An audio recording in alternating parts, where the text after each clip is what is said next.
आप देख रहे हैं न्यूज इंडिया, आपके साथ मैं रचना बंसल। शाम 4 बजे के बुलेटिन में बहुत स्वागत आप सभी का। 4 का चौका में हम आपको दिखाएंगे वो सभी बड़ी खबरें जो दिन भर सुर्खियों का हिस्सा रही हैं। मेनली हम 4 बड़ी खबरों पर फोकस करने वाले हैं, तो एक एक करके वो खबरें आप जान लीजिए। इसके अलावा जो ब्रेकिंग न्यूज होंगी वो भी इसी बुलेटिन में आप तक पहुंचाएंगे।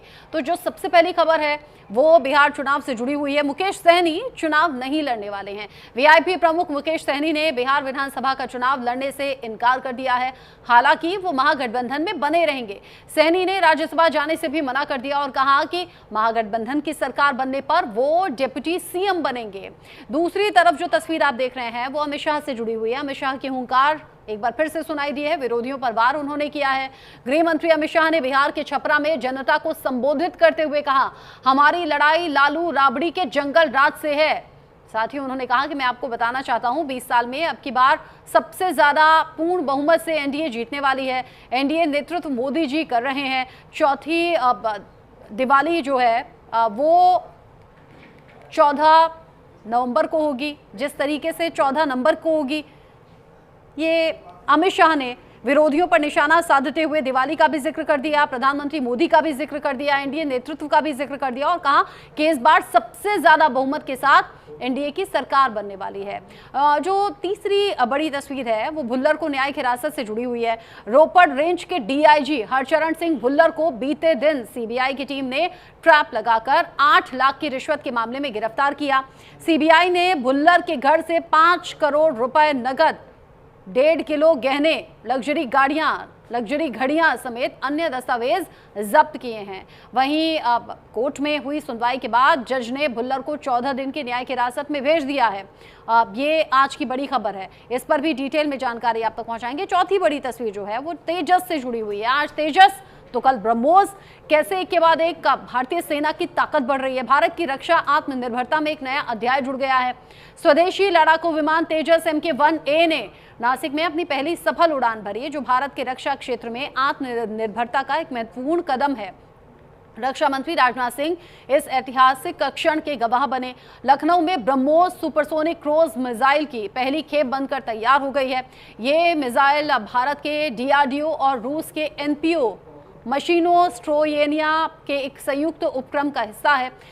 साझा तौर पर इसे तैयार किया गया है और अब जब ये खेप बनकर तैयार हैं तो सेना में शामिल होकर सेना की ताकत भी बढ़ाएंगी और साथ ही साथ शान भी।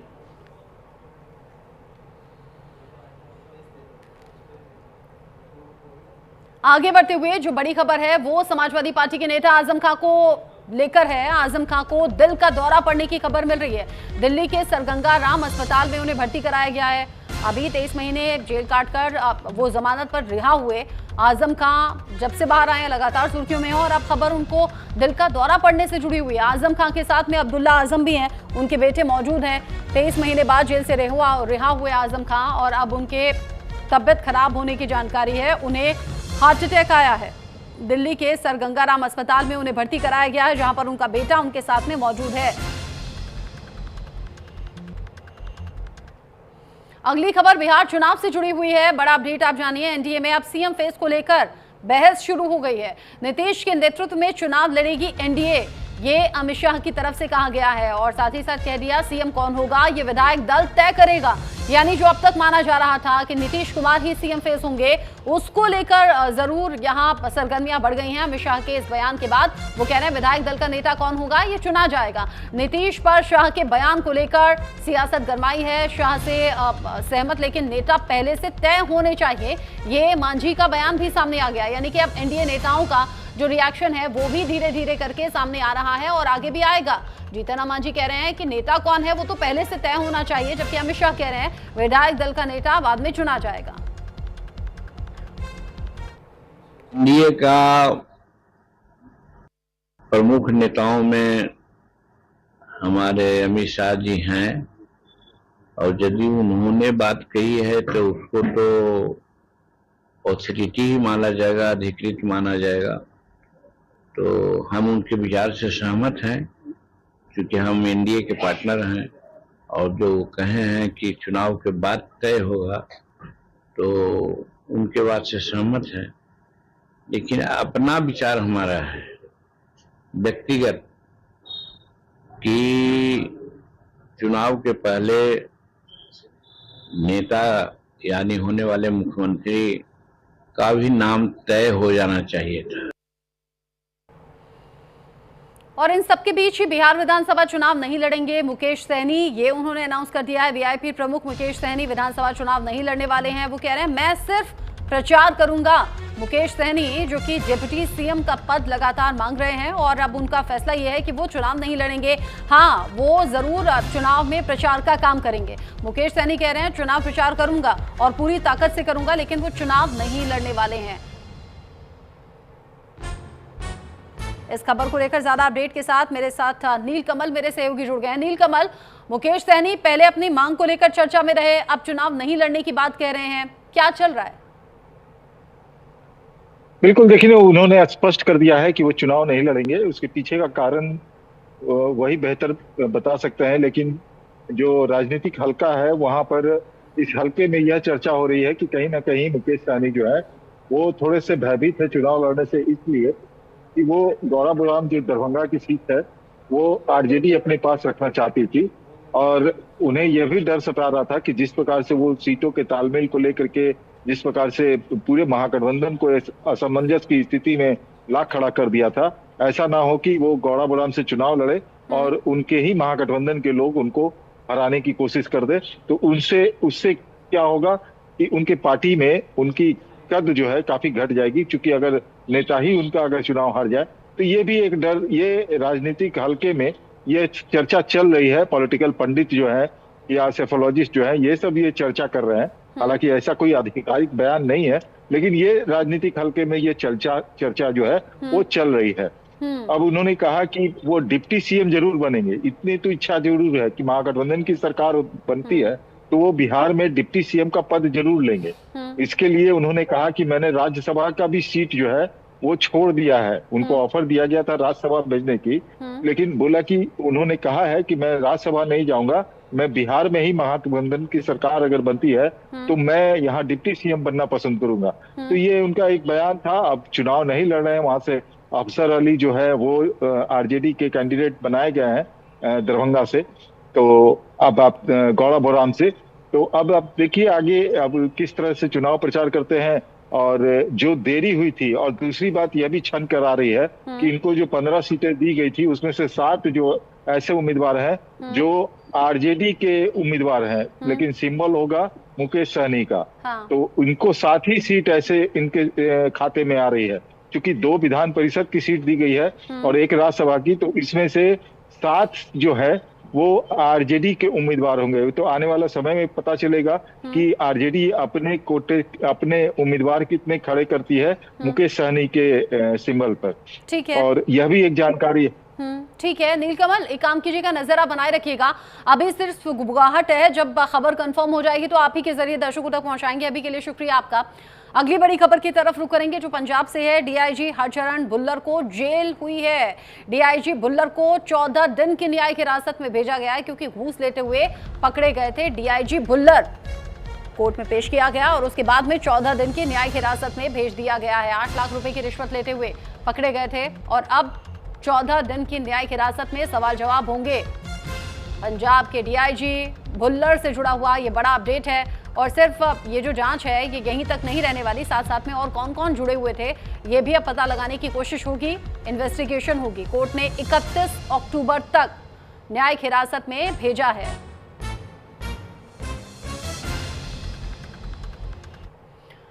पंजाब के डीआईजी भुल्लर से जुड़ा हुआ एक और बड़ा अपडेट भी मिल रहा है। भुल्लर के ठिकाने से अब तक 7 करोड़ रुपए मिले हैं। 3 बैग और 2 सूटकेस में ये सभी रुपए मिले हैं। नोटों को गिनने का लगातार काम चल रहा है। आप जरा सोचिए, 7 करोड़ रुपए मिले हैं और ये अलग अलग ठिकानों से मिले हैं। 3 बैग भरे हुए हैं, 2 सूटकेस हैं जिनमें ये रुपए हैं और अब जो बाकी सामान है जैसे ज्वेलरी हुआ, कैश हुआ या किसी अगर संपत्ति के दस्तावेज हैं, कुछ ऐसे डॉक्यूमेंट्स हैं, वो सब तलाशे और खंगाले जा रहे हैं। भुल्लर के ठिकाने से अब तक 7 करोड़ के करीब रुपए मिले हैं। 3 बैग और 2 सूटकेस से ये पैसे बरामद हुए हैं। पंजाब के डीआईजी भुल्लर इन तस्वीरों के बाद तो और ज्यादा मुश्किलों में घिरने वाले हैं, क्योंकि अभी तक तो रिश्वत का केस था जिसके चलते 14 दिन की न्यायिक हिरासत में यानी कि 31 अक्टूबर तक न्यायिक हिरासत में भेज दिया गया है। लेकिन अब जब ये अलग अलग ठिकानों पर छापेमारी हुई है उसके बाद तो मुश्किलें और ज्यादा बढ़ने वाली हैं। नोटों को गिनने का काम भी चल रहा है और ये जो ज्वेलरी और बाकी सामान मिला है, महंगी घड़ियां हैं, महंगी ज्वेलरी है, इसको लेकर भी वैल्यूएशन हो रहा है। पंजाब के डीआईजी भुल्लर अब इन तस्वीरों के बाद और ज्यादा मुश्किलों में घिरने वाले हैं। भुल्लर के अलग अलग ठिकाने जहां पर जांच टीम पहुंची, 7 करोड़ रुपए मिले हैं। 3 बैग और 2 सूटकेस से ये रुपए मिले हैं जिन्हें गिनने का, यानी कि नोटों को गिनने का काम चल रहा है।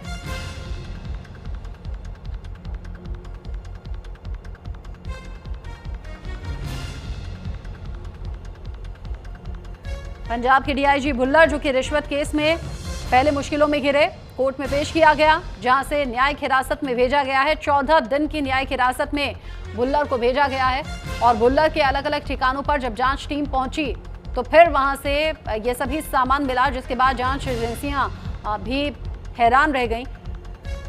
बड़ी मात्रा में ज्वेलरी मिली है, नोट मिले हैं, 3 बैग 2 सूटकेस में भरे हुए नोटों की गड्डियां हैं।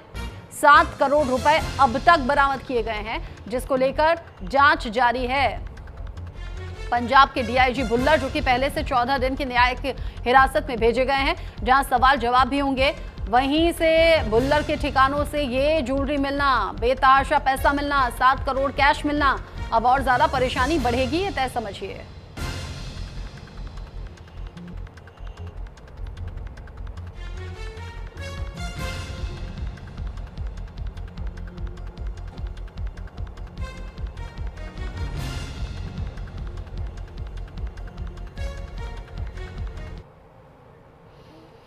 भारतीय कंपनी हिंदुस्तान एरोनॉटिक्स लिमिटेड इतिहास रचने जा रहा है। इसका स्वदेशी लड़ाकू विमान तेजस MK-1A हवा में गुलाटियां खाने को तैयार है। HAL नासिक में प्लांट से इसकी उड़ान की शुरुआत भी हुई। रक्षा मंत्री राजनाथ सिंह की मौजूदगी में इसे वायुसेना को सौंपा गया। इसका प्रोडक्शन देश की 500 से ज्यादा घरेलू कंपनियों ने मिलकर किया है, इसीलिए इसे स्वदेशी तेजस भी कहा जा रहा है। 25 सितंबर को केंद्रीय रक्षा मंत्रालय ने HAL को तेजस फाइटर जेट बनाने का कॉन्ट्रैक्ट दिया था। केंद्र ने HAL के साथ में 62,370 करोड़ की डील की थी। आपको बता दें कि मार्क 1A जो फाइटर जेट है वो वायुसेना के MiG-21 के बेड़े को रिप्लेस करने का काम कर चुका है। इसे पाकिस्तानी बॉर्डर के पास, यानी कि राजस्थान के बीकानेर में नाल एयरबेस पर अब तैनात किया जाएगा। रिपोर्ट देखिए।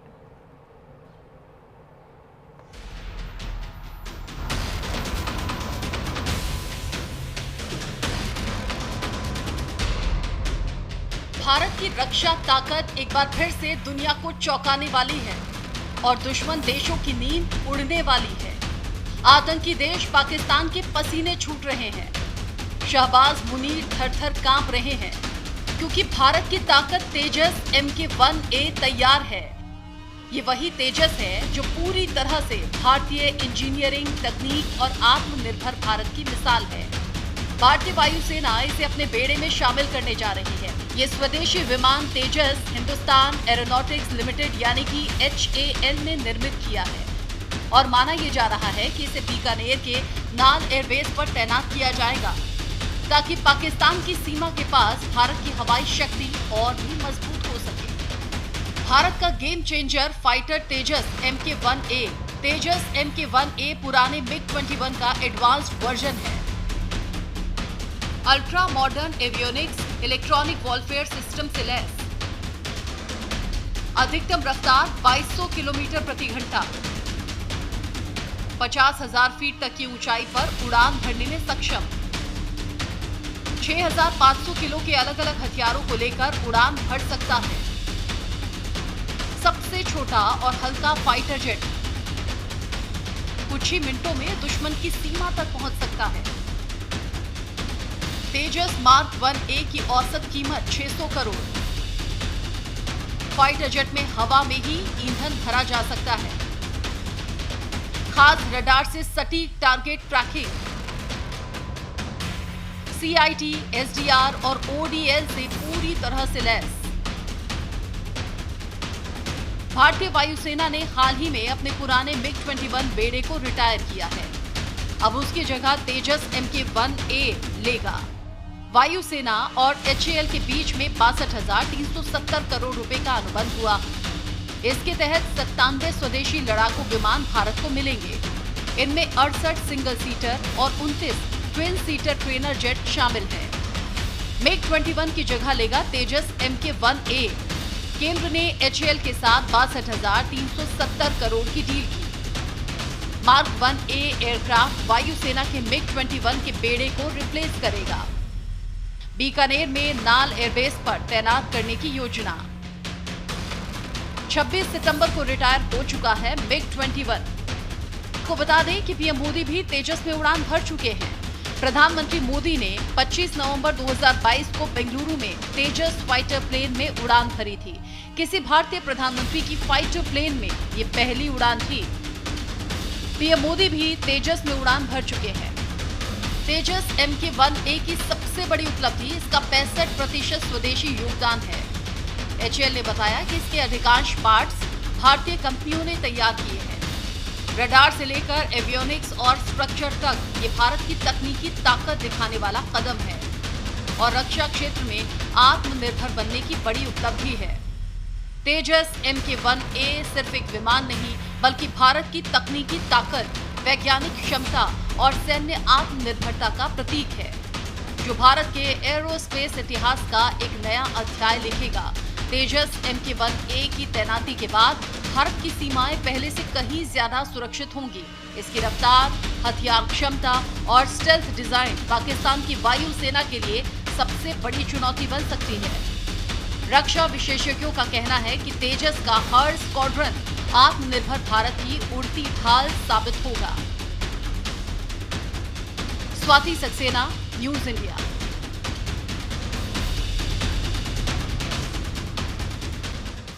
तेजस का तेज पूरा देश ही नहीं बल्कि दुश्मन देश और दुनिया भी देख रही है। पूरी तरह से स्वदेशी भी है और साथ ही साथ आज रक्षा मंत्री राजनाथ सिंह की मौजूदगी में वायुसेना की शोभा भी बढ़ाने के लिए अब तेजस तैयार है, यानी कि वायुसेना का हिस्सा बन चुका है।